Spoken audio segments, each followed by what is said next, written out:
What if the only thing between you and your dreams was a $20 microphone and a cold bench in Central Park? It was the winter of 2017 when Marcus Hill found himself curled up on a bench in Central Park. He was just 23. One small duffel bag, a beat-up coat, and a head full of beats. Those were all he had. New York City was colder than he ever imagined. And not just the weather. He had arrived with dreams of becoming a music producer. But in a matter of months, his savings vanished, gigs never came through, and the couch surfing ran dry. He didn't tell his mom back in Atlanta that he was homeless. He couldn't. Pride was the only thing he had left. Each morning, he'd walk to the public library when it opened, partly for warmth, mostly to escape the streets. There, he'd sit for hours on the free computers, teaching himself music production software on YouTube and free forums.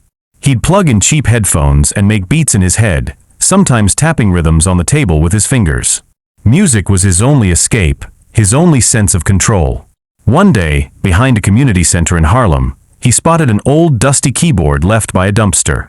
It had a few broken keys, but it worked. That night, Marcus carried it across half the city and asked the front desk volunteer at the shelter if he could use the basement room after hours. He spent that whole night building a track on a donated laptop the center had. That beat? It changed everything. Youth worker who overheard his music asked if she could share it with a local rapper she mentored. The next day, Marcus got a message on Instagram. The rapper wanted to collab. They recorded a song using nothing but Marcus's beat, a closet filled with blankets for soundproofing, and a $20 microphone from a pawn shop. They uploaded it to SoundCloud. Within a week, the track exploded locally, tens of thousands of plays. People wanted to know who produced the beat.